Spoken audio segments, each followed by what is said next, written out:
Well, how are you, friends? This is Emily Craig, and it's History Reset for Saturday. And as you know, what I'm doing or have been doing is setting up the background history so that the identity politics mess that we're confronted with begins to make sense, right? And I talk about where we were in Genesis and how we came along and where we are now. And so I'm going to go back to Genesis and back to the original characters in the original drama, and we're going to think some more about not just who they were, but how they behaved, because that seems to be critical here. And in Genesis 3:15, God says, I will put enmity between you and the woman, and between your offspring and her offspring. He shall bruise you in the head, and you shall bruise his heel. So we have four characters here that we're dealing with from Genesis. And to add complicating factors, in Genesis chapter 6, the Nephilim come to be in our world. And what is happening now is that the Nephilim are returning as the issue of UFOs and ETs. And so we have to confront that issue again. And then in the 11th chapter of Genesis, where it talks about the Tower of Babel, somebody says, let us. Now, God, when he was talking to Adamu and Eve, was in the singular. Well, this is let us, confuse their languages. And this is what happened in Babylon. All right. So today I'm going to move from Babylon, and I'm going to talk about Babylon and how Babylon's culture affected their behavior. And we're going to see by the end of the hour how it is that we now have a conflict between a worldwide globalist top-down regime, the seed of the serpent, versus the law, the natural law, holy law, covenantal law abiding covenants of God and his prophets. Okay, so let's start with Babylon, not Rome.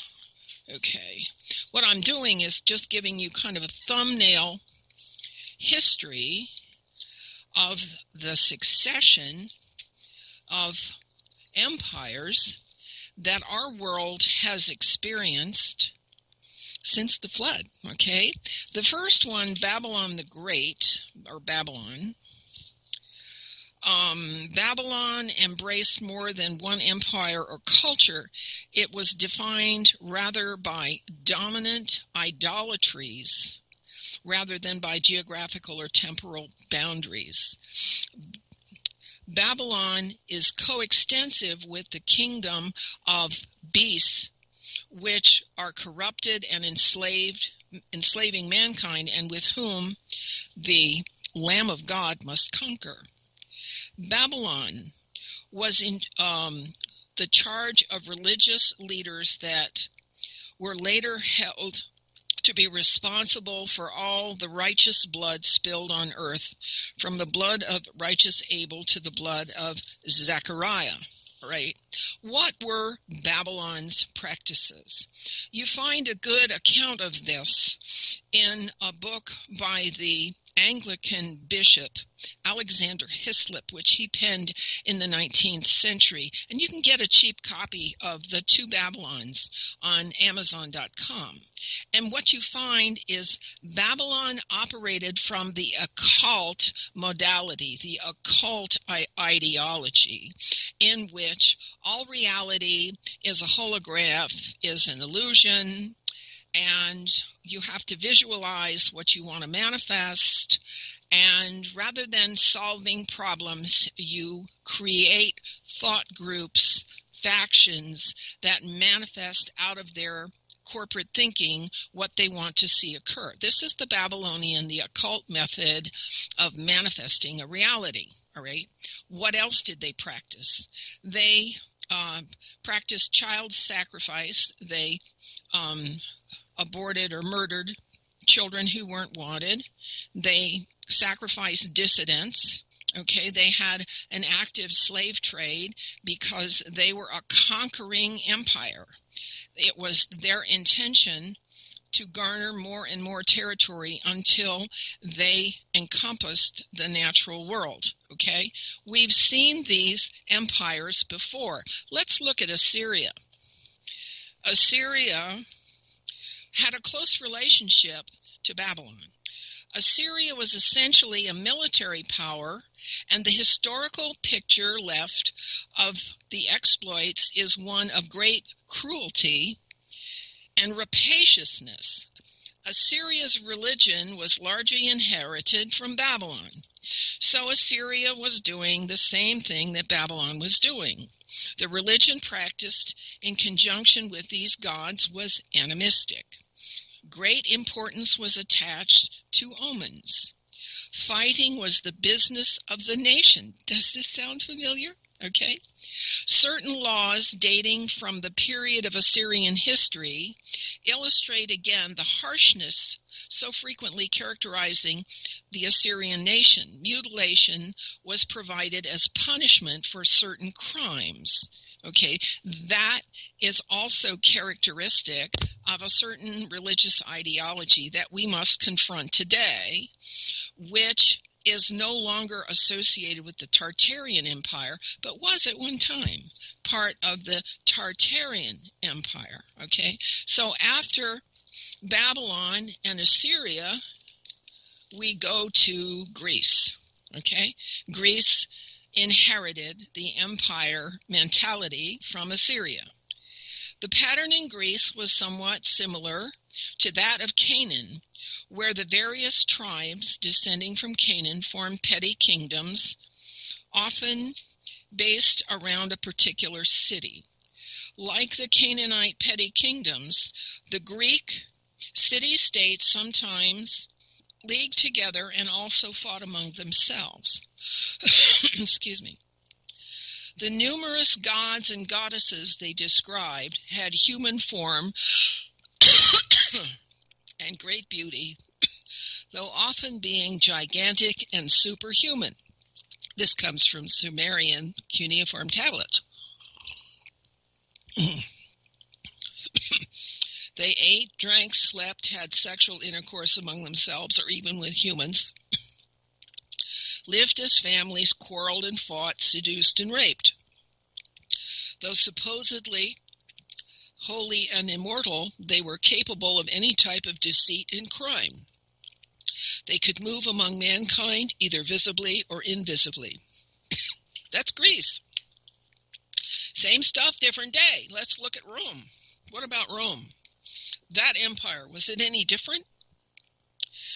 The wealthy and influential often lived in palatial homes on the hills. Their homes were maintained by large households of servants and slaves, sometimes numbering into the hundreds.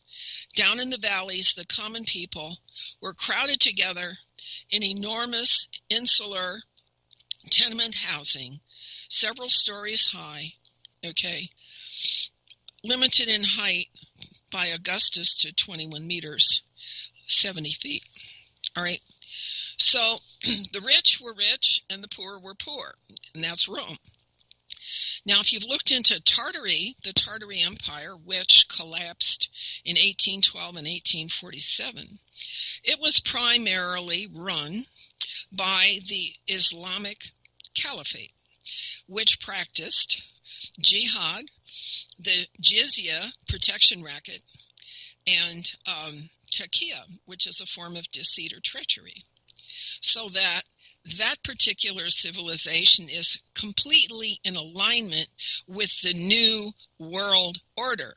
Okay, so what is the new world order's sense of practices with respect to us today? How do they comport themselves? All right, let's take a look at the protocols of the learned elders of Zion, because that's exactly where the New World Order comes from, all right?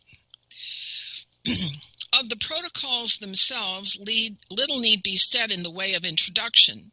The book in which they are embodied was first published in 1897 by Philip Stepanoff for private circulation. The first time Nilles published it in 1901 in a book called The Great Within the Small and reprinted in 1905. A copy of this is in the British Museum.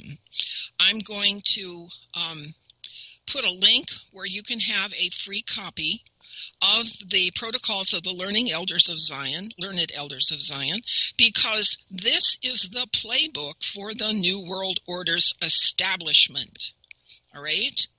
And the word protocol signifies a précis attached to the front of a document, the draft of a document, minutes of proceedings, and it means the meetings of the learned elders of Zion.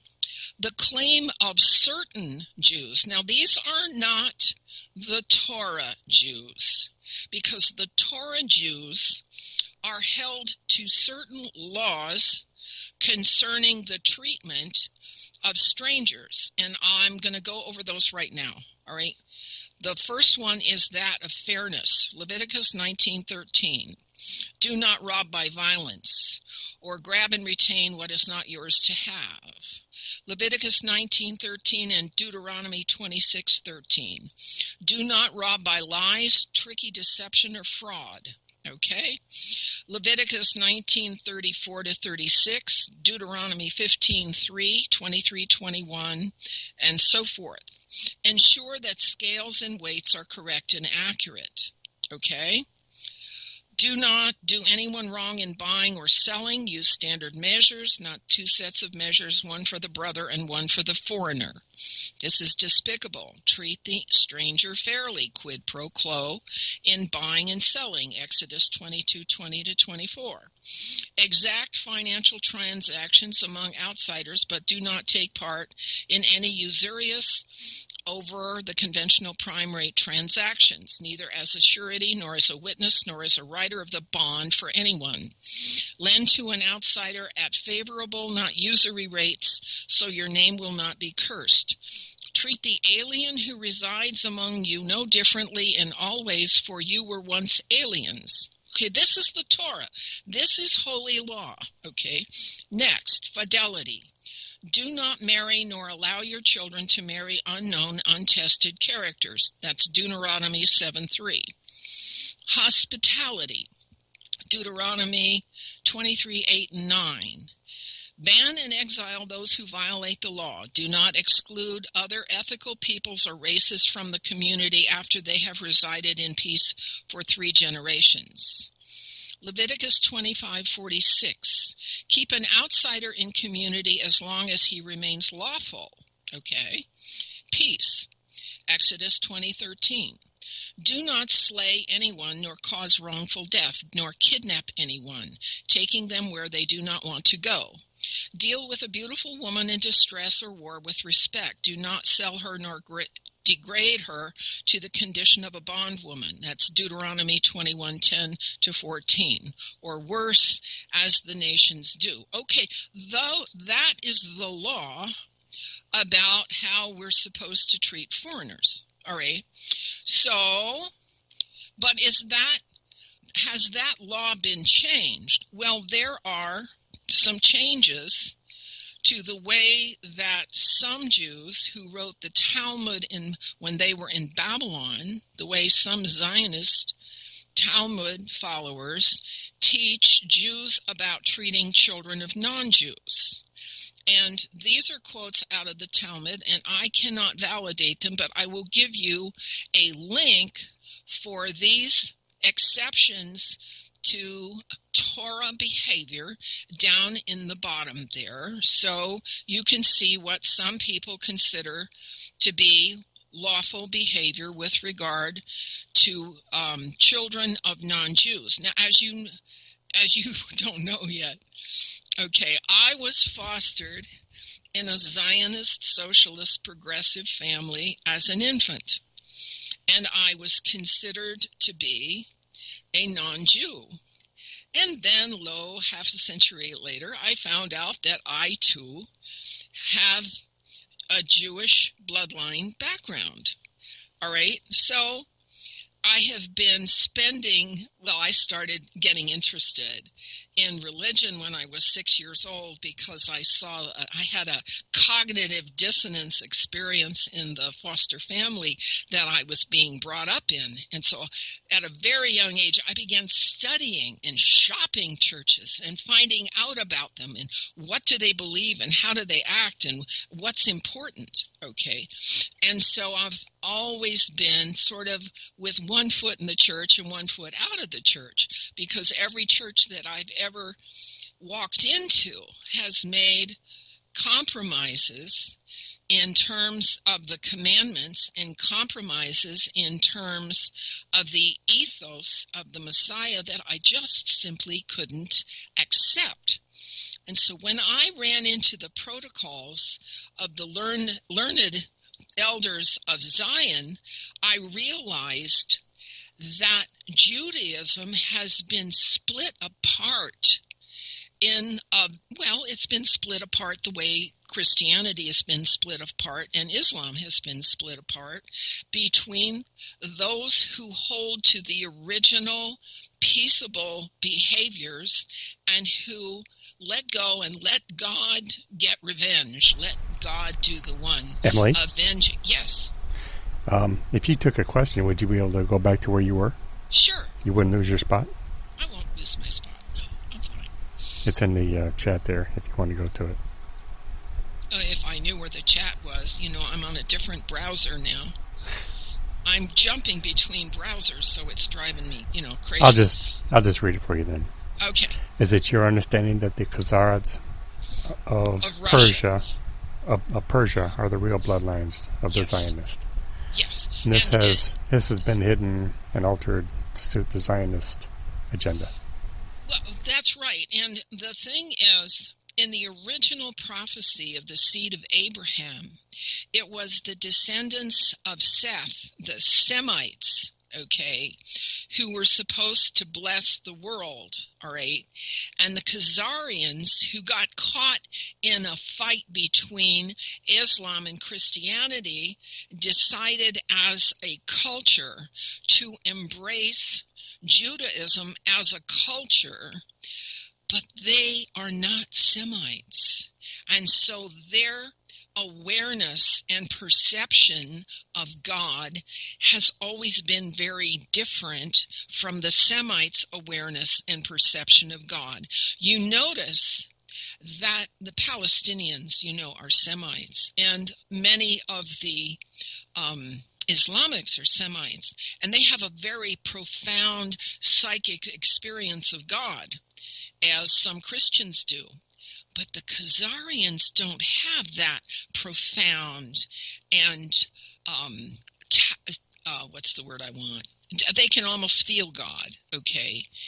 They are psychically in a different space. And the family I grew up in, who were from Kiev, who were Khazarian, they considered themselves Jewish. They spoke Yiddish. Grandma cooked kosher. Okay, they lived in the Jewish culture.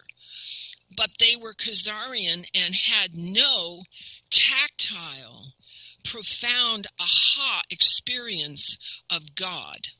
They were secular humanists, just as Khazarians are secular humanists today. They make marvelous scientists and musicians and physicians, but their grasp of the profound realization of God, because they're Khazarians, just isn't there.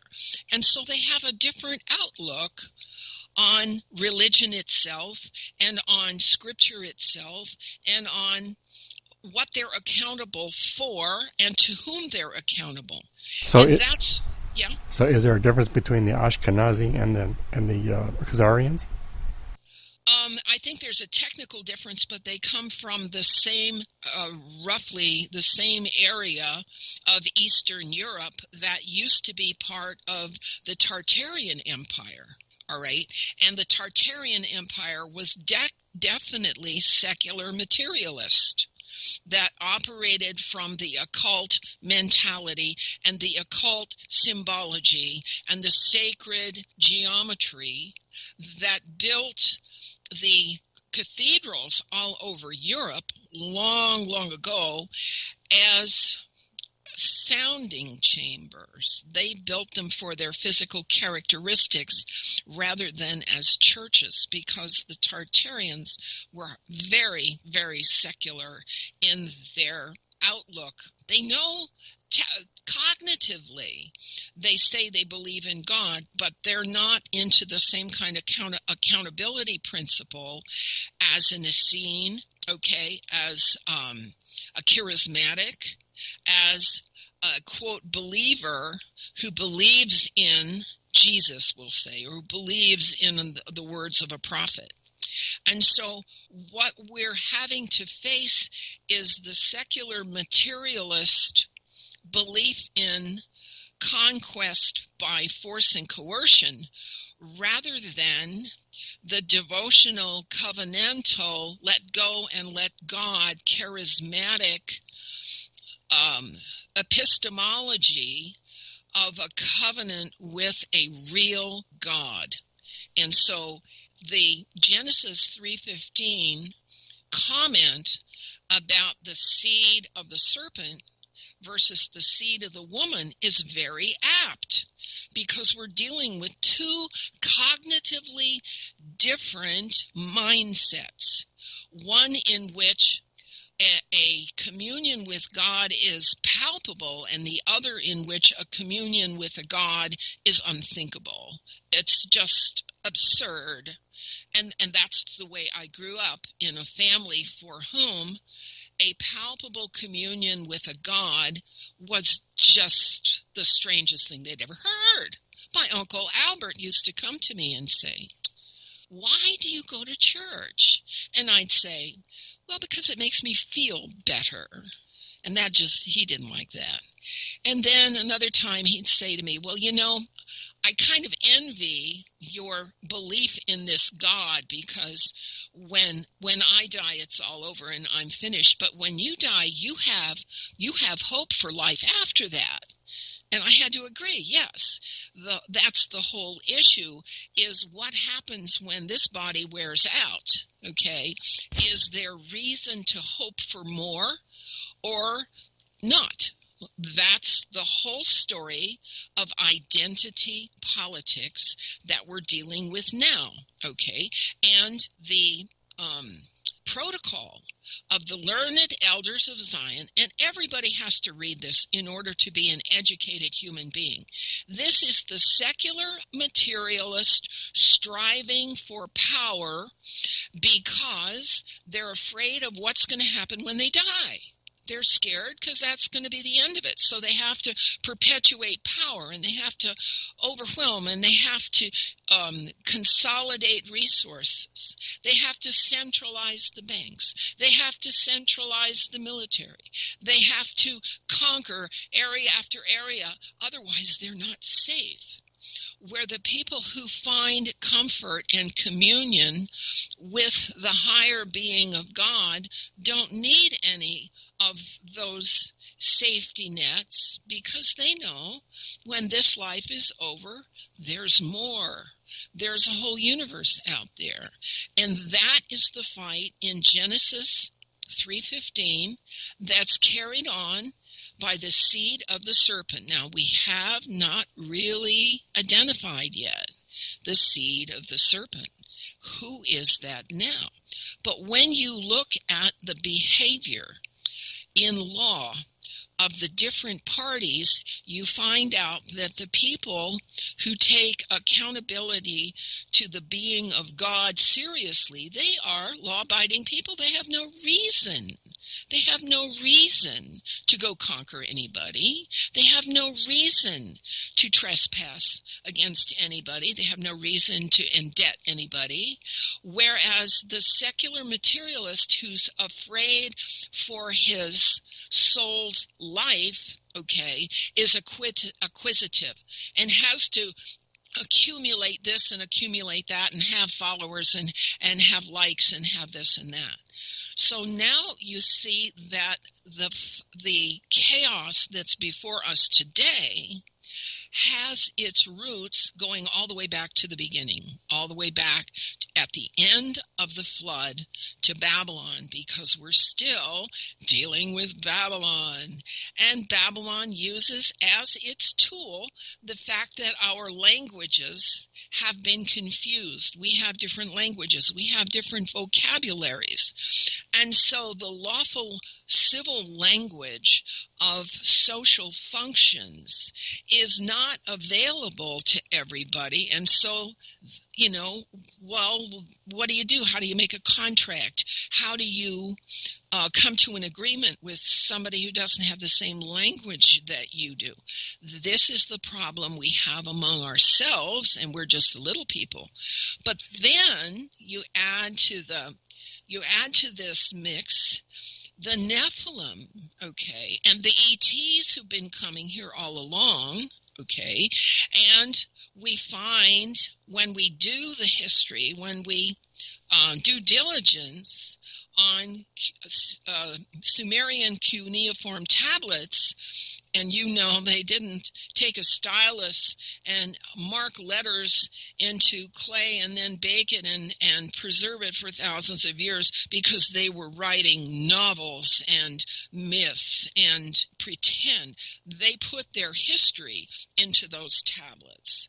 And those tablets tell a story that's not just remarkable, it's impossible. It's an impossible story from our point of view, just people who live 70, 70 or 80 years. How is it that the King's List describes kings that reigned for tens of thousands of years? Okay, the Sumerian cuneiform tablets tell us that monarchy has been the fundamental rulership, leadership, organizing principle on this world since the beginning, when ETs were kings. All right.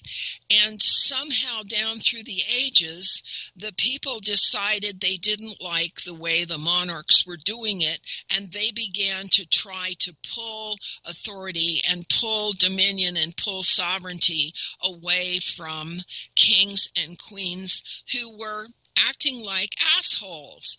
They were egoic, they were self-congratulatory, they acted badly, and their bloodlines reflect their lack of adhering to principles of cause and effect that were in operation originally in monarchies.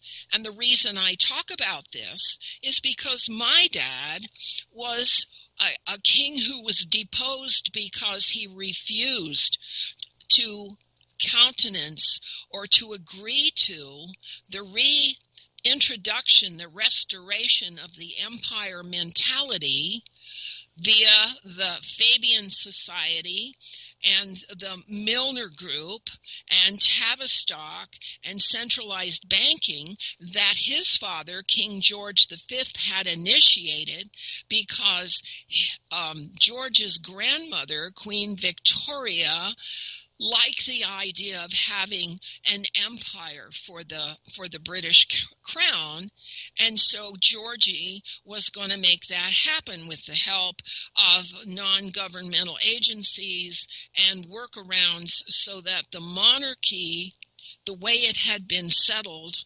with titles, dukedoms, and barons and earls, who were the leaders of the smaller groups, the regions and the communities and the trades and the crafts, they have been pushed out of power completely and have been they have been replaced by dogmatic ideologues who talk about religion is the opiate of the people, and socialism is what is going to fix everything that's wrong with humanity, and never mind honesty, and never mind truth-telling, All we have to return to is the Anunnaki and the Vatican and Babylon's thought groups and factions all thinking together and visualizing together and manifesting our reality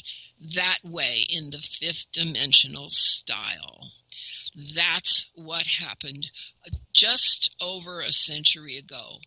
That threw my father for a complete loop. By the time his father died, there was almost nothing left of sovereignty in the British Crown. It had all been handed over to Tavistock, the Puzzle Palace, the centralized banking system, and the social scientists who wanted to put through the Poven, whatever it is, and the Kalergi plans to bring the Southern Hemisphere into Europe and force feed everyone with a top-down dogma, okay, which is just the empire all over again, all right? And so what does the empire bring with it? And that's what I wanted to talk about today, because that's the decision that each of us has to make regarding our own lives. In the covenantal, holy, sacred law, there are rules about human behavior, all right? And, all right, let's look at some of the rules of human behavior. Hallow, laud, and honor God, and pray. In other words, prayer is merely telepathy. It's telepathy. It's a mind meld, as in Star Trek. You know how the captain and Spock used to do a mind meld. All right, that's a mind meld. And God can do a mind meld with any soul that seeks to find him. Okay, that's prayer. That's what prayer is, all right? So how are we supposed to comport ourselves under a system in which we are accountable to the higher mind, the higher intelligence that we cannot see because he cannot occupy the same space we do, okay? And he says, mark yourselves, assemble, live your law, record your births and deaths, record your history, verbalize your affirmations, express gratitude, and support each other.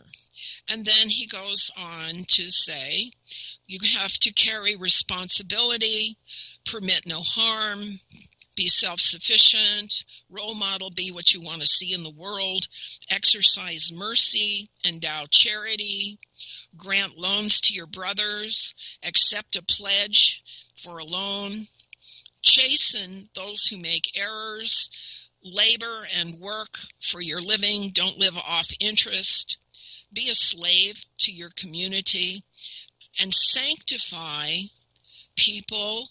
And what that means is make people safe from the empire mentality. For children, they should be taught to recite what's lawful, and they should make a copy of the law for themselves. Okay, and everybody needs to be kept clean, and being kept clean is a protection against disease. So there's a great deal of effort in holy law about keeping oneself clean. Purity and sanitation. You dispose of cool foods. If you find people who are sick and you put them into a situation where they can be cared for. Deal with infected materials. Deal with death. Okay, I talked about fairness, fidelity, hospitality, and peace. Okay, there's a way to treat animals, okay, and it's called kashrut, all right, and it's to be kind to the animals that you're going to eat. There's a way to conduct agriculture, not to exploit or exhaust the land. You have to let the land lie fallow. You have to keep chemicals off the land. There's rules for marriage, divorce, and family. Why? Why are there rules for marriage, divorce, and family? Because the seed of Abraham is a bloodline. And how do you keep a bloodline going? You make certain that the young people in the bloodline marry appropriately in terms of their DNA coding so that the gifts of your particular bloodline are not lost through being transposed into another. Now, there are 5 original root races on this world according to Ashiana Dean and Voyager's 2. And those are the natural people who were on this world when Yahweh, the God, the Father of the Messiah, got here at Genesis 1:1, which was approximately 25,772 years ago, as of December the 21st, 2012. Yahweh was here, the official planetary sovereign, for 26,000 years. And his gig was up when we entered the age of Aquarius, although he's sticking around. He's sticking around because the new guy quit. All right. And the entire universe is a hierarchy. The entire universe is like several corporations. I don't know how many. But the galaxy is only one organizational entity. And the galaxy has had its own mind about what ought to be lawful here. And what the galaxy says about what ought to be lawful here is not the same as what's in holy law, what's in the Torah, what's in the covenant. And that's why God said, I will put enmity between you and the woman, between your seed and her seed, because the seed of the serpent follows galaxy law. Well, what was galaxy law? All right, I'm going to have to paraphrase it because I don't have the book right here. But under the El Anu Treaty, which was crafted after the destruction of Lyra, and the Lyrans came here and resettled in Atlantis, and they have their own civilization and their own problems. Okay, the El Anu Treaty determined how relationships among the races were going to be conducted on this world.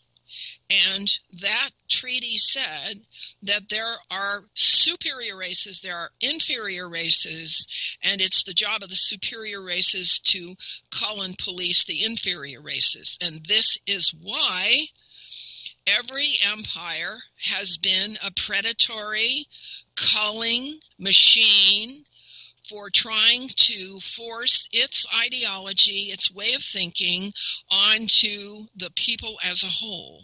This is why every empire has tried to follow the Galactic El Anu Treaty in order to conduct commerce, okay? And what do they commerce in? They commerce in souls. Around 1500, Pope Innocent of the Vatican, who follows the Babylonian style of hierarchy administration, the Pope declared, and I think it was 1504, Pope Innocent declared that the Vatican owned all the souls of all the people in the world. Now that to us is outrageous because under the Torah, under the covenant, either God owns our souls, or we give them away, we give our soul away to demons, or we give our soul away to an ideology, or we give our soul away. But it's basically our souls. There's nobody who owns our souls unless we give our souls away. All right. So then around 1588, after Elizabeth I had been queen for around 30 years, I think, she and the King of Spain became very friendly and then had a falling out. And the King of Spain sent the Spanish Armada up here, or up to Britain, in order to conquer Britain. And they were thwarted. The Spanish Armada was soundly and roundly defeated by the weather. The weather defeated. And Elizabeth's armada, Elizabeth's ships, were able to dominate and salvage and deal with the wreckage of the Spanish galleons. At that point, Elizabeth made the declaration that she had won the souls of all of the people by means of her navy. And so all the people from then on, from 1588, were supposedly, in terms of English law, according to Elizabeth I of England, that maritime admiralty law owned all the souls of the humans on the world. And this is why maritime admiralty law includes no provisions for rights to life, human rights, or human civil rights, or human any rights, because maritime admiralty law is based on the premise that the laws of the sea own the people. All right? And this is the fight between the seed of the serpent, who believe that they own the souls of the people, versus the people of the covenant, who reserve their souls for God to judge and make a determination what the dispensation of their souls is to be. All right? That's the fight we are still seeing today in the media. The media is owned by 6 corporations that control an enormous amount of resources and have an agenda in which a globalist faction is going to exercise its conquering power to take control of the entire world and place it under a single set of rules, the Noahide laws, which have no provisions whatsoever to deal with deceit, which is to say that commerce is open and free to conduct as many of their relationships in deceit and treachery as they wish. That commerce comes above life itself, that commerce can, because the laws of the sea allow it, commerce can market and traffic in human lives, in body parts, in babies and abortions, or adoptions, in social services, whereas social services can charge to take a child from one family that they don't happen to prefer and charge another family to take over the child's care and then pay for the child's care. These are profiteering protection rackets that go all the way back to Babylon and that are now being reintroduced in the Maritime Admiralty, UCC codes, administrative codes, law books, because the New World Order globalist agenda says that people are merely souls that are owned by the legal entities that they attach themselves to, and that no life has an integrity or dominion of its own. That's why they are now teaching profligate sexual orientations in the schools to our children, because in maritime admiralty law, prostitution is just business, okay? Porn is just business. Pedophilia, offering elites with lots of money the pleasure of tiddling with kids, is just a business. Kidnapping children and taking them across national borders is just a business. Moving immigrants from one country to another is just a business. Human resource management, who gets the job and who doesn't get the job, is just a business. What happens to your child's records in school, whether they're actually true and correct or not, is just a business. Whether your federal records have been correctly handed down with correct information or not is just a business. And the people whose souls are controlled by this record keeping have no access to even know what records have been kept against them. We we never get to even meet our accusers. This is the dearth of human rights associated with the maritime admiralty legalist system. And this is why we have to confront the reality now of what do we want to choose for our children and our grandchildren. Do we want our children to be the chattel collateral for corporations, for the corporations to use at will? Well, that's the future we have with the legalist maritime admiralty law system under the globalist regime. And this is why so many working people are waking up to the fact that they've lost control over their own futures, not to mention the futures of their children or grandchildren. They've lost control over the future of the land that their house sits on because the United Nations and UNESCO have decided in their ivory tower that they're just going to take over the lands, and the people who used to own them, well, it's just too bad.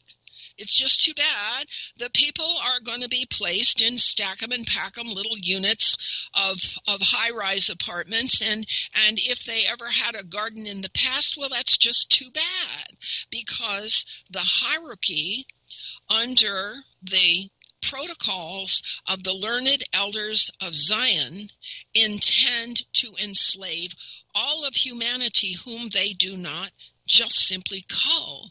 And the culling of the people is the final step in making the world safe for elites who think that they own the souls of all the people. All right.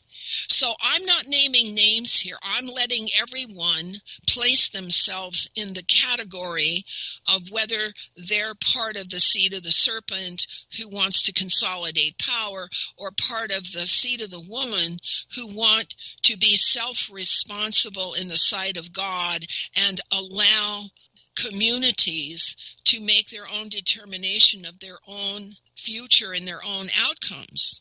We have to decide which side of this conflict dispute we want to be on. But there are some interesting features of being in the conflict, because the people who want to speak up for personal dominion, for natural law, for the causes and effects of good and bad behavior, behaviorism.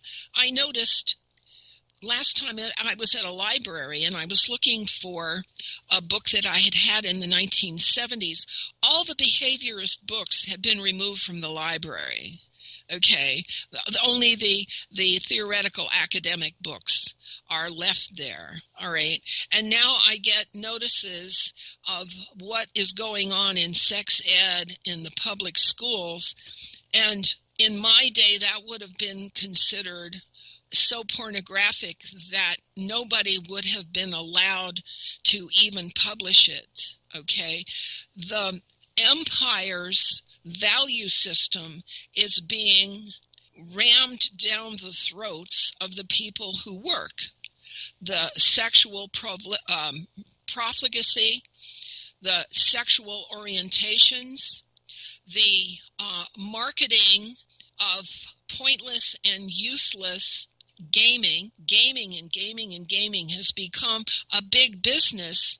Never mind agriculture and gardening and apparel and the necessities of human life, shelter and covering and food and socializing to be with each other and to have relationships. Oh no!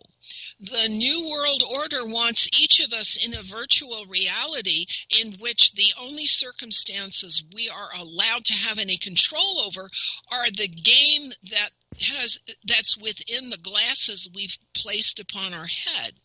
They don't want us to have control over our own bodies, over our own children, over our own future, or over the land that we paid off the mortgage for. You see, this is a big fight, and there aren't enough people awake to it to stand against the seed of the serpent and its legalistic machinations and rationalizations and propaganda. We have to stand against the propaganda of the serpent. And so that's why I come here and talk about this, because my children and grandchildren and their children are going to be affected by what happens at the United Nations when they declare that the lands that surround me have been given to another country and that I have nothing here anymore. What do I do when the children in my neighborhood don't know the courtesy of saying good morning? If I greet them, they ignore me. And if I try to talk to them, they push me away because their culture has left out the older generation's knowledge and wisdom entirely. Okay? That's where we're going. And that's what we have to confront, where we're going. We can't just let this roll over us, which is what the television wants us to do. The TV wants us to have our favorite shows on and our favorite sponsors and our favorite athletics and our favorite gaming, okay? They want us to have every doodad and toy, electronic toy. You see children now going down the street and they're fiddling with their cell phones. They don't greet or meet or engage or interact with other people. And so here in the United States and here in California, the present and past administration by the governor was a dogmatic globalist who has done everything to take the lands away from the people who are in the rural areas and to give unlimited resources to immigrants coming in and withhold resources from the people who pay the taxes. That's the story here in California, that it's becoming a bastion of homelessness and failed businesses. And the people who follow the ideology of globalism to concentrate power and rule by fiat are not just going to walk away because the people who understand self-sufficiency and who want to just live their lives and be left alone, that's not working anymore. All right, so that's the story coming from the Sumerian cuneiform records to the Babylon to Assyria to Greece to Rome. Yeah? Are you ready for a break? Yeah, let's take a break. It's a good time to take a break. All right. And so let's take a little break now. I got about 8 minutes set up. Okay, that sounds great.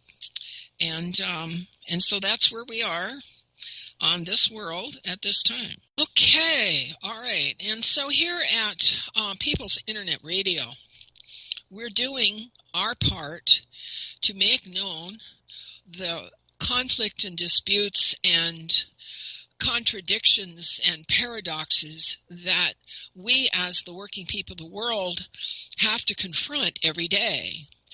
And this does not come free.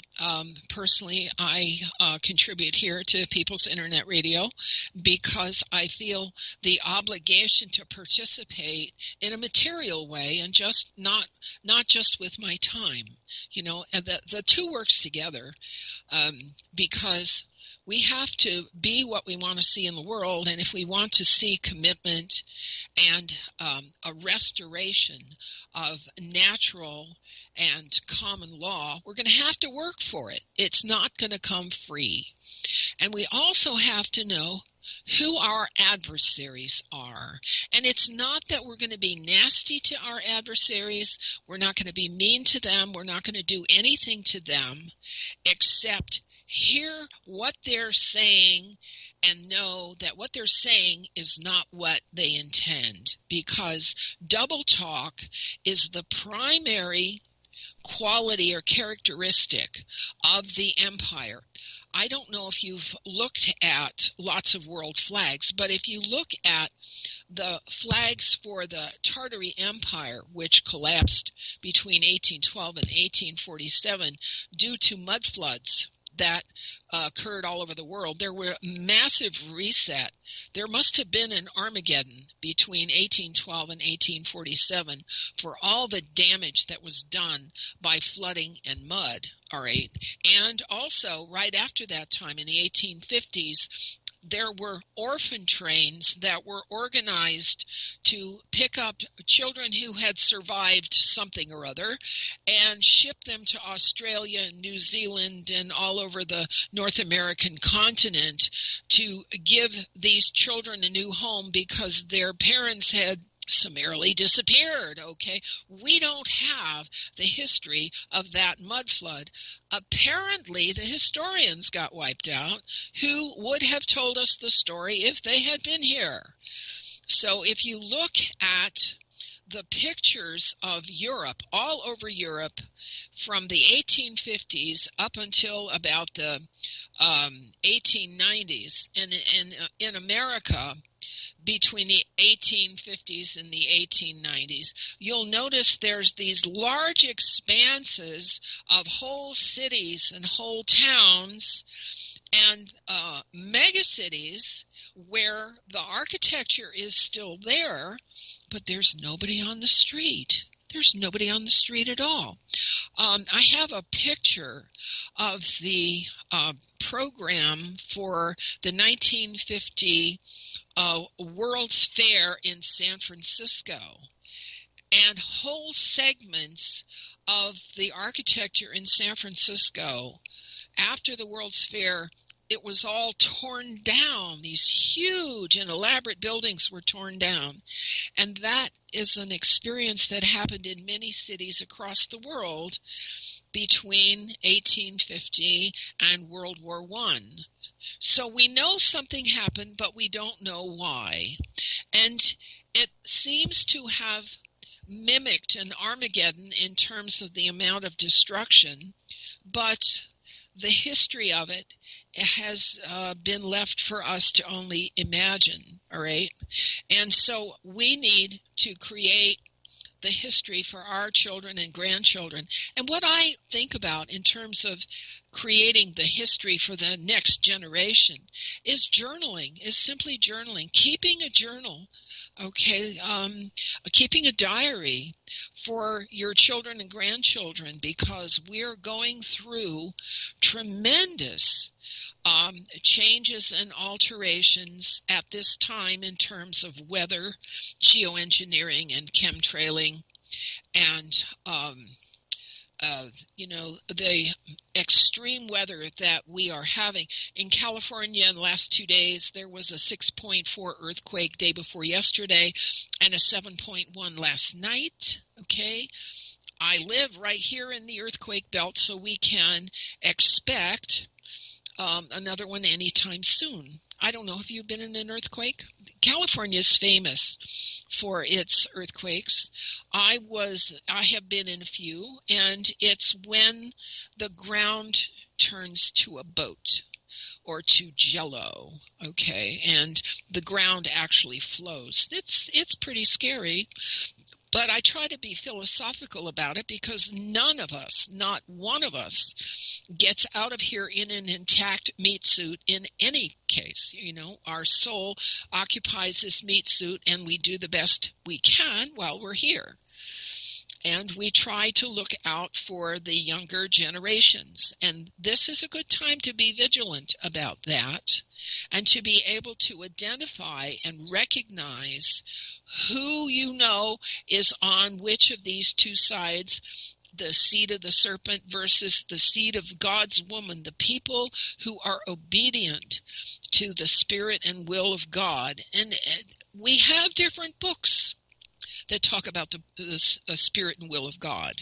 The idea that there's just one book doesn't make any sense to me, because God's name, okay, in the Bible is at Psalm 83:18, and it's in any translation of the Bible, okay? And so his name is, you can say it, some say it's Jehovah, some say it's Yahweh, some is a tetragrammaton, okay? But there are other books that have God's name in it. One is the Urantia book, which is 2,069 pages of universe hierarchy. And I'll tell you, it's a challenge to tackle that particular book. Another one that's a challenge to tackle, because it's a profane history, but it matches the scriptures in the Bible and the Colburn Bible and the Book of Enoch, and somewhat matches the OASP. The OASP has God's name in it too. All right, so there are several books that have God's name on them. And so for us to say that there's only one book and that we can only find wisdom and we can only find truth in one book is making light of the need for complete information. The Sumerian cuneiform tablets have not only been translated by Zecharia Sitchin. His translation work is accepted by some and not accepted by others. But there have been enough translators of the Sumerian records that what we know is the simplistic evolutionary theory is not correct. The simplistic Bible inference that human civil society is 6,000 years old is not correct. And there's a lot of other stuff that's not correct that we are told all the time.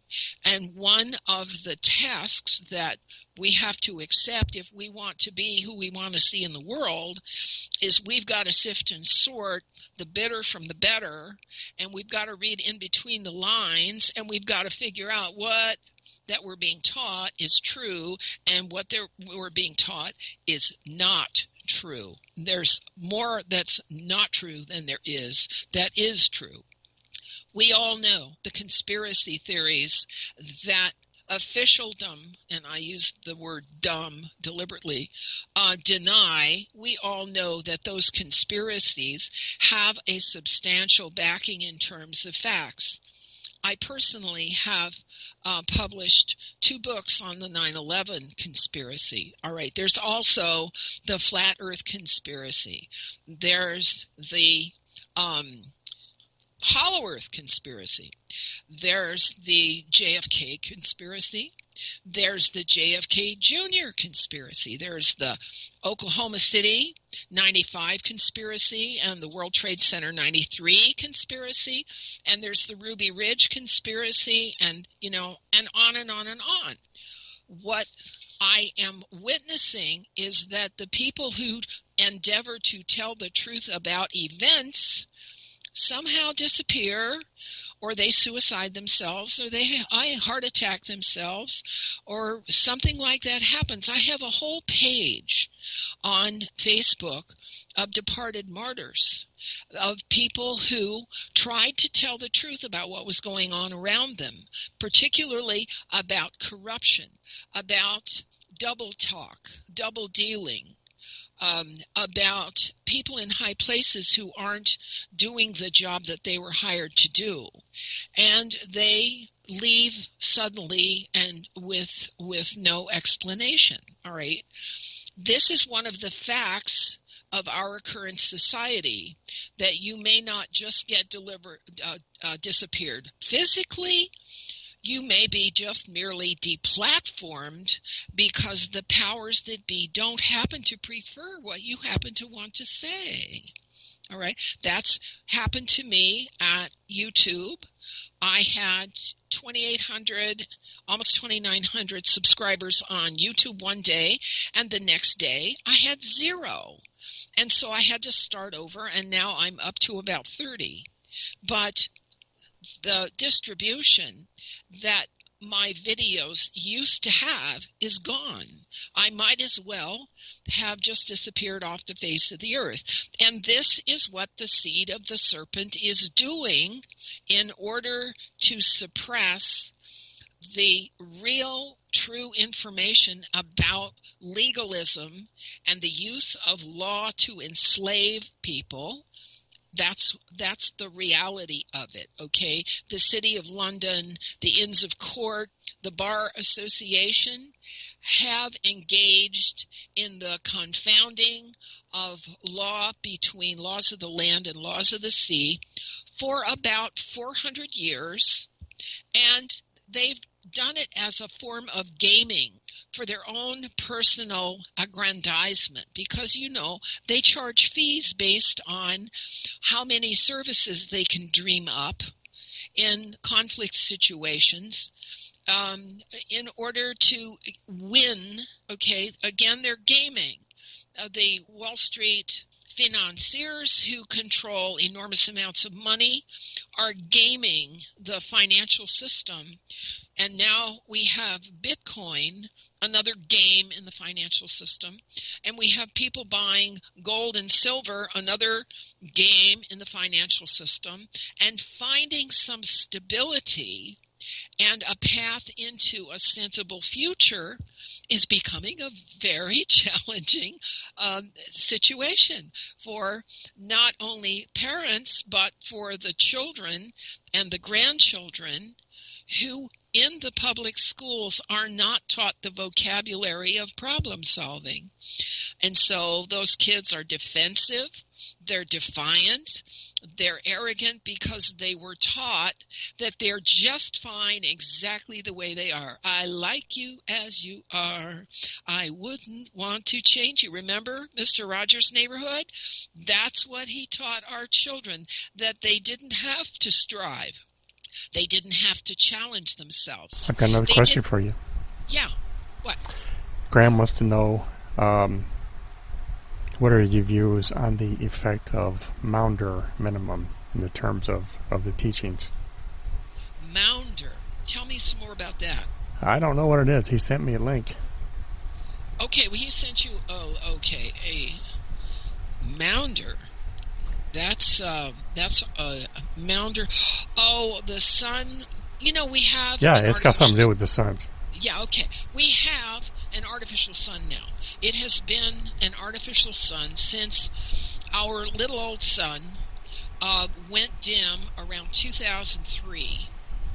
Yeah, I've got it. And so the Nibiruans on Nibiru of the Anunnaki technocracy were hooked into a treaty by Majestic 12 and the Committee of 300, and they have put up a false architectural sun for us, which involves a light source and a lot of mirrors. And this is why, when I was a kid, there was a sunset. The sun was big and fat at the horizon, and when it was directly overhead, it was very small.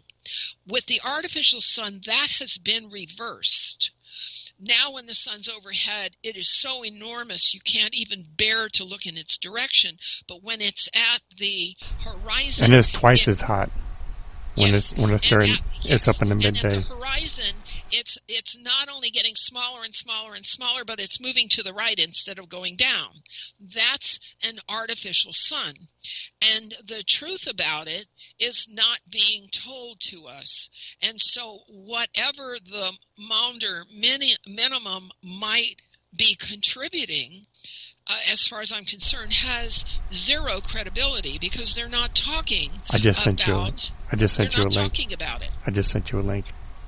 You just sent me a link. Okay. Yes, I did.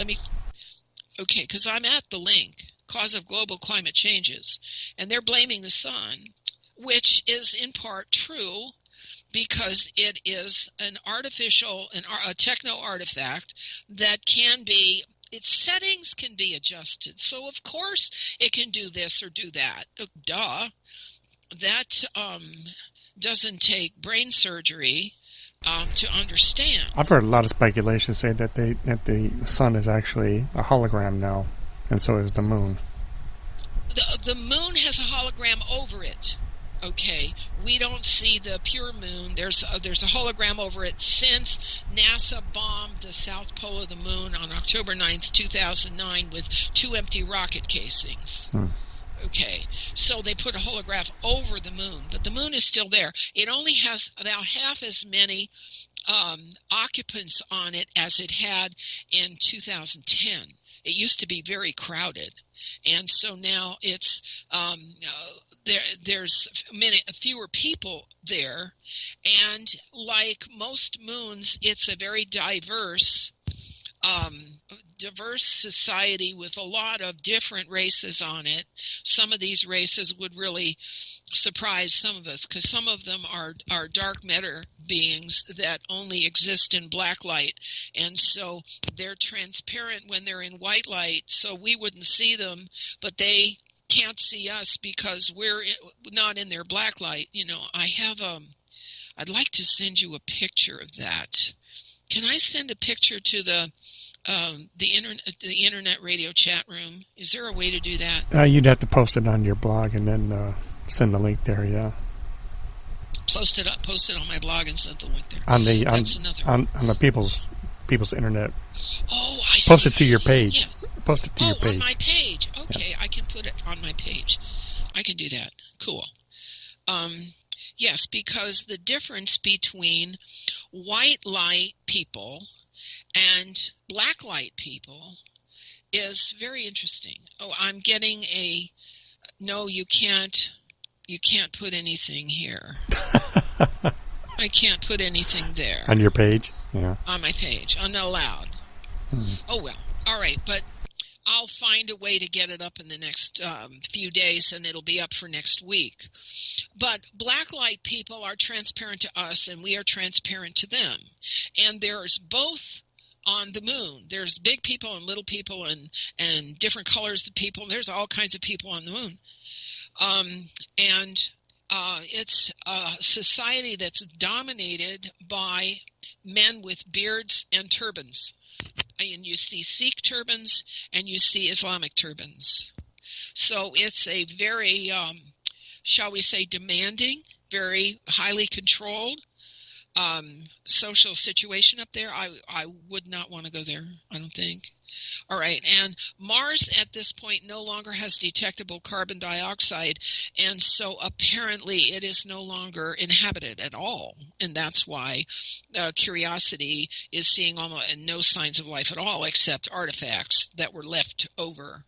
Okay, there was a war on Mars in 2007 and 2008, and then again in it was either 11 or 12 when the ice sheet hit, and then the flood hit, and then there hasn't been much life left there since then. But you see, none of this history of what's going on the planets is available to us who live down here. The predicament of Nibiru, the home planet of the Anunnaki, and it's a largely dark matter planet, and so it's practically transparent in our sky, and it's situated immediately behind the sun. And I'll show you some pictures that I've been able to re-render so you can actually see some of the texture and the detail of it. Okay, it's not occupied anymore either, since Eisen, that piece of technology that came from the galaxy, stripped off all of its dark matter rings, which it had around it like Saturn did. Okay, there was another galactic, doomsday piece of equipment that was sent here in 2011 and 2012, or 2012 and 2013. Say, Emily. Eisen, yeah? Pass me your picture. Pass you, okay. Let me see if I can find out how to do that. Okay, I take out of here, and I go here, and I go here. Yay! All right, you want to see the picture of the two different kinds of people. Yes, the dark people and the light people. I'll see about posting it on my wall. Okay, and let me see, where did I put that today? Okay. Da-da-da-da-da. Is it there? No. I have so many. Oh, dear. I can't find it. Where'd it go? Oops. Yes, that's just basic that we're never told. The basic physics of life, we're not told. And that just is not, that's not responsible on the part of our, there we go. There's one of them. Okay. Okay. And I have another one too.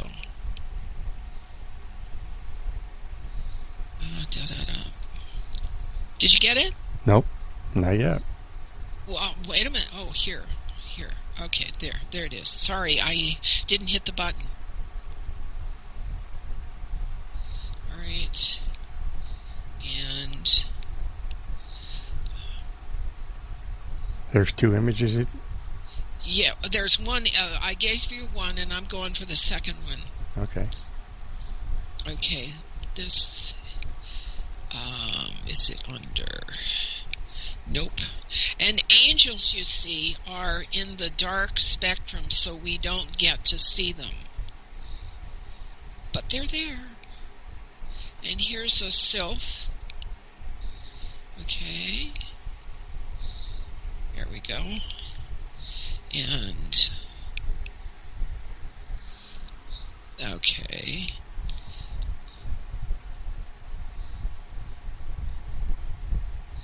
Dark and light. The picture I have is of a guy who has one hand that's flesh and the other hand that has gone invisible. And I'm trying to find that picture.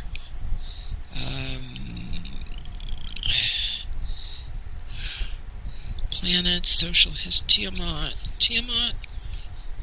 No. Tiamat, you know we live on Tiamat. We don't live on Earth. Earth was a crystal that shattered completely in the collision with Nibiru and the three-way collision. And Earth shattered like a mirror. Yeah. And we live on Tiamat. And that's okay. I don't mind, do you? Not at all. Yeah, it's a good place to be, right? Uh-huh. It says here somewhere in fine print. Oh, I can't find that second one. I only have 10,000 pictures. Yeah. You know, and now maybe it's on the Seagate, and it's desktop and to file. And when my computer crashed, I lost thousands of pictures.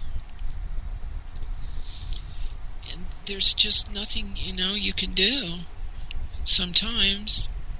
Okay, we're looking for people.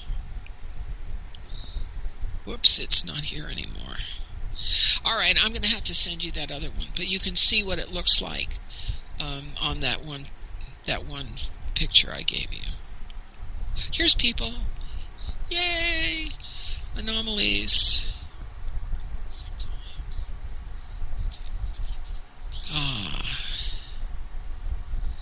Anomalies. Let's look there.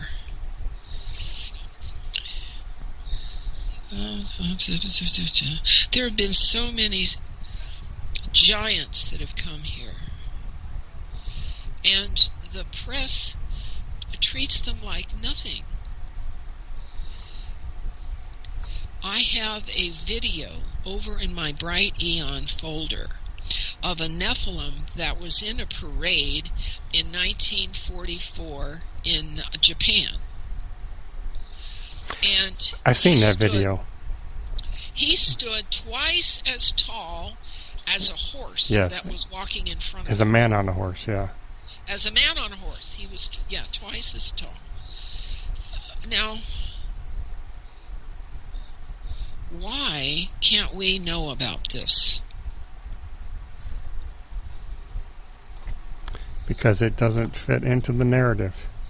Well, and the narrative is rigid because the Anunnaki culture is built on rigid narratives, so they all tell the same story. It's built on a desire. Here's an ET I thought is really interesting. She's really beautiful.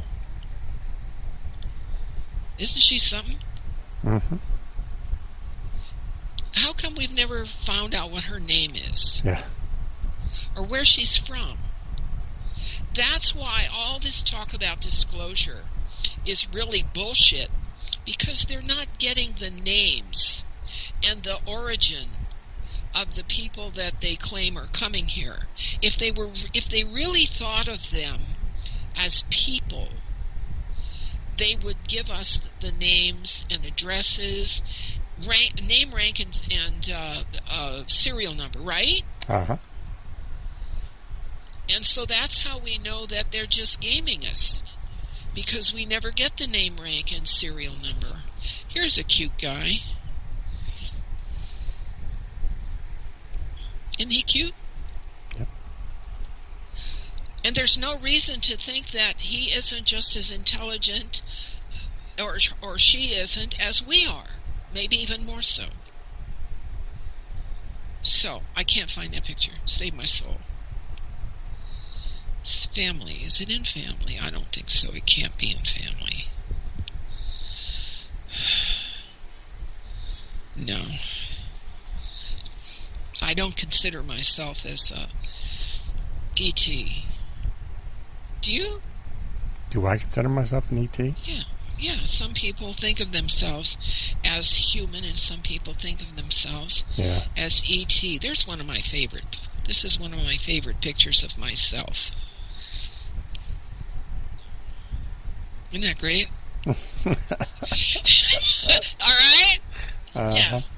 That's a self-portrait. Miss Piggy.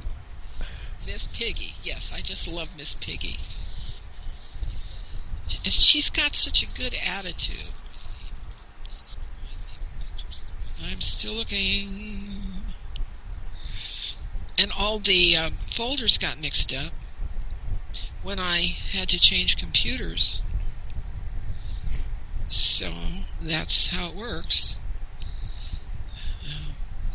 And I just keep getting bigger and fatter and fatter. Oh dear.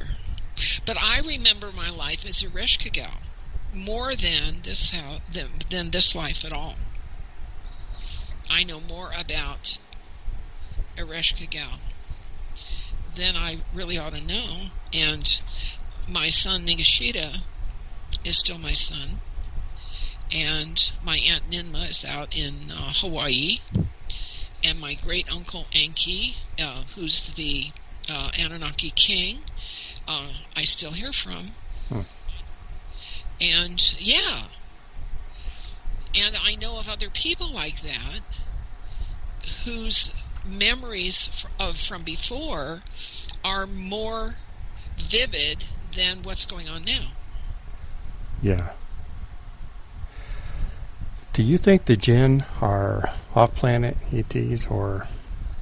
They're on-planet ETs. They're just at a different frequency precipitation. They can get into our heads, regardless. The Jinn is just the demonic equivalent of the Christian demons. Yeah, that's right. And they can, with their telepathic minds, occupy any kind of material or non-material body or whatever. Uh-huh. Okay. If I were demonic in my thinking, I could be labeled as a Jinn just by the function of disrupting people who are trying to think straight. I could be labeled as a demon if I try to get people enraged in order to do harm. Yes, correct. All right. So it's the function that you're attempting to fill that creates the label of what you are. All right. My reputation is that of a Shiva. I take things down. Mm-hmm. You can't build an old house on top of. You can't build a new house on top of an old house. The old house has to be taken down. And so, what I have done in my sequence of human lives is confront the truth about how systems are not working right now. I like the way you character you wrote the name for that self-portrait. You put moi. Yes. Because that's what Miss Piggy used to say all the time. Right. Miss Piggy was really cool. I miss Miss Piggy, and I miss Kermie the Frog. Yeah. But I never guessed or thought about Mr. Rogers having created a whole generation of kids who believe they're just fine the way they are. They do not have to strive, struggle, or improve themselves. Right. And now I am confronting those kids all the time. Makes me crazy. Because they don't even know what respect is. No. It has no meaning to them. To them, one is just like another, just like another, just like another, just like another. There's no priority list. You know, what's holy, what's sacred, what's real, what's active. You know, we have a priority list, right? Mm-hmm. The kids don't have it. And so they follow their impulses, and their impulses are physical. And so you can't even talk to them about a non-physical idea because they don't have the vocabulary for it. They don't have the words. Yeah. Now, one of my projects I'm working on is a standard vocabulary for problem solving that can be inserted into artificial intelligence, and that can teach primary and secondary functions and priorities to kids as a game. I've been working on that a long time, and I hope I get it finished before I pass on. Uh-huh. Because that's one of the problems we've had since the Tower of Babel, is that we have so many problems understanding each other, and we don't have standard vocabularies anymore to solve problems. And so we don't solve problems. We don't solve them. They just remain. You know, homelessness remains homelessness. And being on the dole, being on welfare, just remains being on welfare. And Lori said you're looking good. Your self-portrait, well, Miss Piggy. What's her name? Yeah, Miss Piggy. Yeah, right. Yeah, so we have this artificial sun that's too hot, that's burning up. You know, you can't go outside because it'll just literally toast you. Yes. And we have the problem with uneven distribution of heat around the planet, so some places are just locked in ice, worse than ever before, and other places are 120 degrees or 140 degrees. The distribution of heat is uneven, and everybody's pointing at everybody else whose fault it is. They're saying global warming is the fault of the people who walk around and work and take care of their families, as if, you know, CO2 is what plants breathe, and this whole weather global warming fight, having too much CO2 in the atmosphere, that's what the plants breathe, huh? And you want to eliminate it out of the atmosphere? Yep. Are you crazy? Absolutely. That's what they're thinking. Yeah. All right. So we know some of the things we're hearing are crazy. What else is crazy that we can put our fingers on? Government? Well, the belief in authority?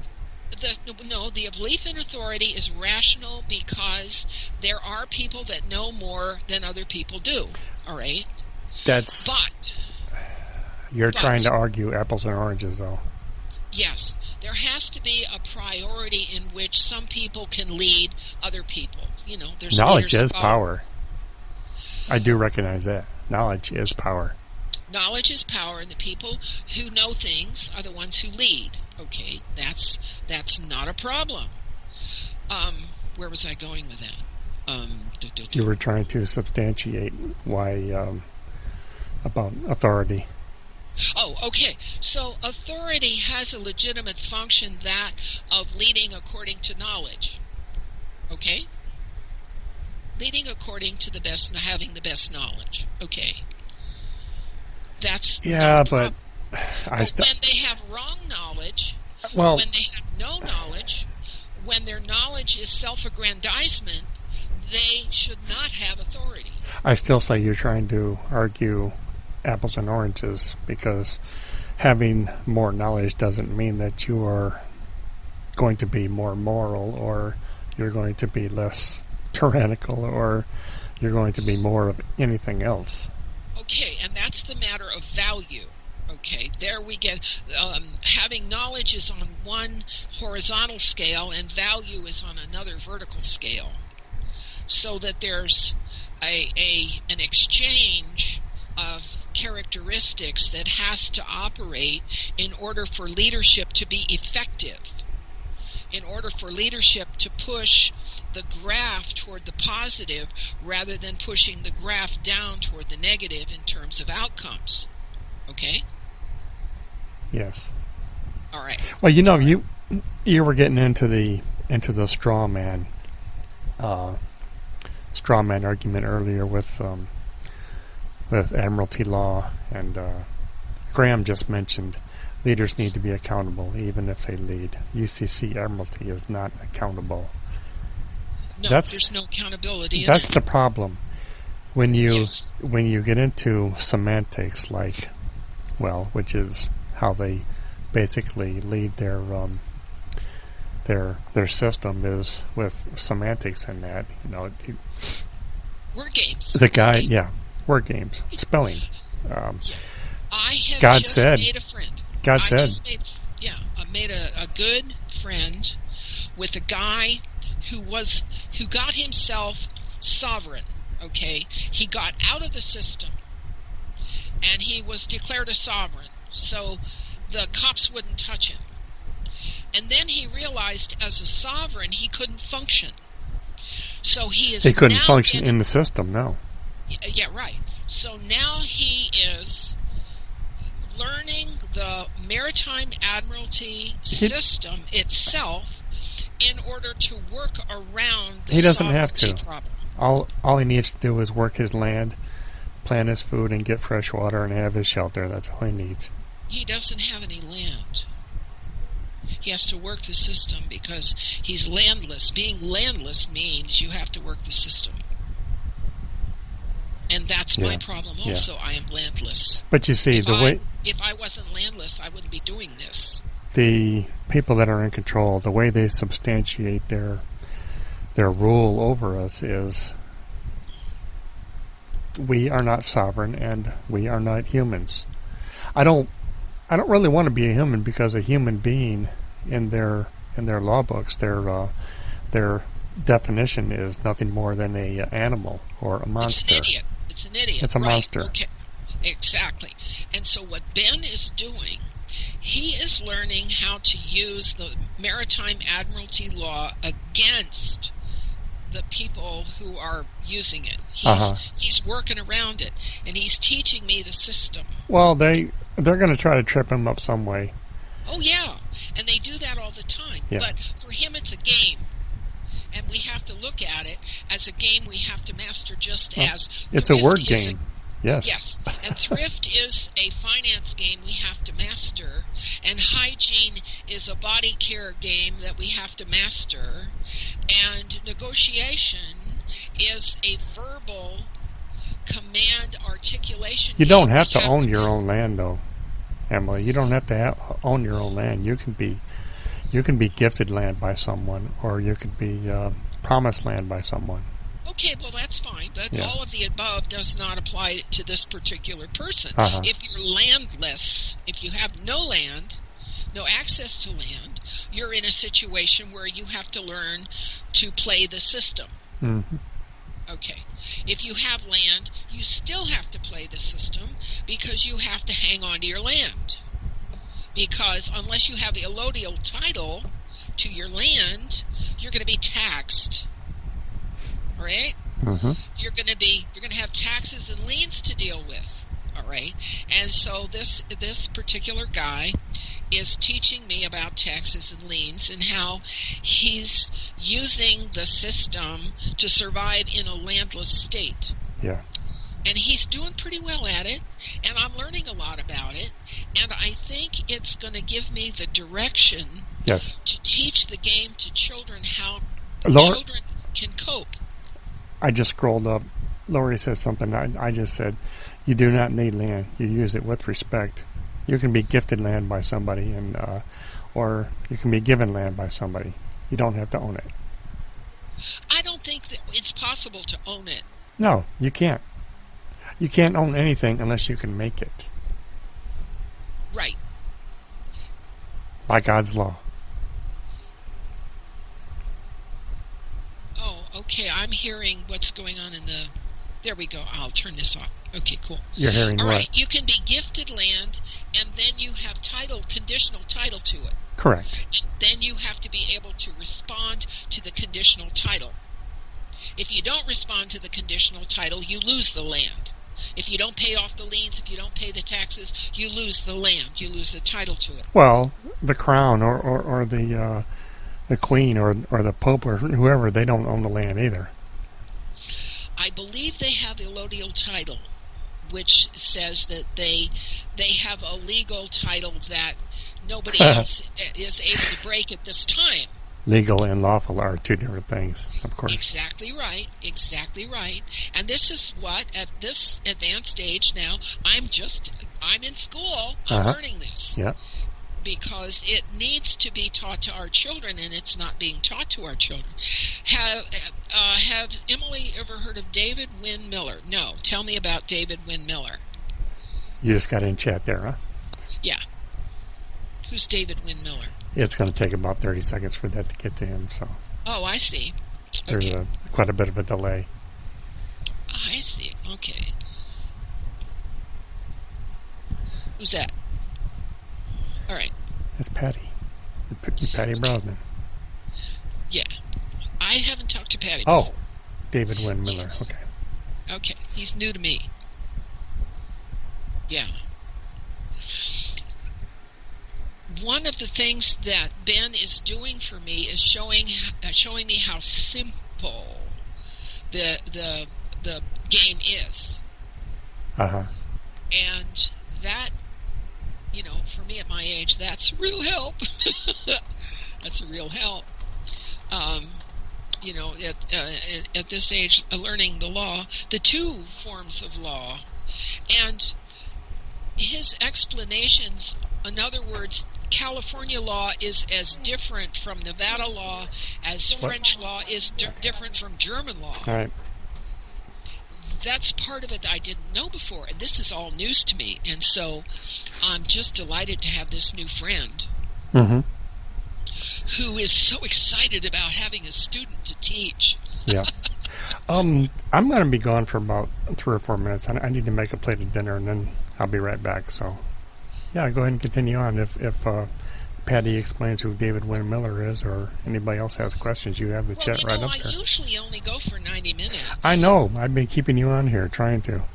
Oh, is that what you're doing? Okay. Well, I'll be right back in about 3.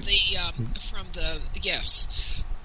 David Wynn Miller was an American tool and die welder and leader of a tax protester group within the sovereign citizen movement. Okay, and my buddy Ben has been participating in that movement for years, and he is my mentor and tutor into this whole sovereign citizen movement. Now, I just had a friend staying with me for a whole month who was a sovereign citizen outside the system. And unless someone actually provides him with a place to stay, he has no way to rent a room. He has no way to buy shelter. He's absolutely, it's an oxymoron. That's right, it's an oxymoron, because somebody who's a sovereign citizen has no way to function inside in the system, and they're homeless, okay? So this homeless guy who was sovereign, who no cop would ever detain him for any reason, he had all of the legal documents to prove he's a sovereign citizen, okay? Wonderful. So he's homeless and he can't do anything. And that's not a good situation to be in. You know, down at the bottoms here in Yuba City, there is a whole neighborhood of homeless people who are aspiring to be a sovereign, all right, and whatever they want to call themselves, okay, a sovereign or have dominion or not, this a citizen or not a citizen, or, you know, an American or not American, you know, whatever label you want to wear. If you're not recognized in the system, you're not recognized in the system and you're homeless. And so homelessness is not just a physical problem, it's also a problem in law that the Bar Association has not provided a remedy for. The Bar Association couldn't care less that people are outside the system and cannot cope and are simply in a tent somewhere because they have no shelter opportunities in their current legal or lawful status, okay? I don't see the law profession doing anything about this, do you? What I see the law profession doing is holding their hand out for $400 an hour. Give me $400 an hour and I'll try to game this system and get a good outcome for you. Okay. Well, you know, I've seen the status of people who call themselves sovereign, and just between you and me, I'll pass, okay? I worked 45 years and contributed to Social Security for 45 years, and I'm entitled to the paid-up annuity that is known as Social Security, and I'm claiming it because I did the deed, I did the diligence, and so the people who call themselves sovereign look victimized to me, like they haven't really bought themselves very much. Knowing about law and having a livable life appear to be two different paths, right? You can know all kinds of things about law and still be homeless living down in the bottoms under the bridge, unless you've got some new idea. Well, that's what Ben has. He has 1 foot in and 1 foot out of the system. And he knows he's learning how to make it operate in his favor, half in and half out. And so I'm watching this happen. Sovereignty, yes, it's not what you have bought yourself, okay. It's not the things the belongings, it's yourself, your human being self, okay. But being sovereign is not much of a social advantage. It's not much of an economic advantage. I don't see anybody coming by in a flashy new car because they are sovereign and know self-law. Okay, knowing self-law is its own reward. I don't know if it enables a family to retain its bloodline status. I don't know how it affects marriage or inheritance. I'm just having to learn all this. Okay. Yes, sovereignty is not about buying. It's about being, not buying. Okay, admittedly that. But when I see people who are sovereign, who hold sovereignty as the answer to the social status that they are enjoying, then I'll, get on board and maybe, I don't know, born sovereign. When I was 6 weeks old, I was kidnapped from my birth family, given the Maritime Admiralty, all capital letters, birth certificate of a dead child, and dumped into the adoption market. Okay, well, who cares about bloodline status? Some people care about bloodline status because I grew up in the wrong family, completely isolated and alienated I'm from back now. my real family. I'm back now. Okay, cool. And so, yes, I care about bloodline status because I'm trying to get back in my real family. My adopted family was not only different from me, they were hostile to me. Okay, so I'm trying to get back in my bloodline family. Social status, it's not about social status, it's about family status. In the last few days, I have met a nephew in my bloodline from Germany, and it's just been something, because he and I are so much alike, and we have so many common interests, and we have so much to talk about, and we talk for an hour at a time, and it's just like home week. Okay, that's where the bloodline status comes in. My father wrote a will that I have never been allowed to read because I have the wrong birth documents.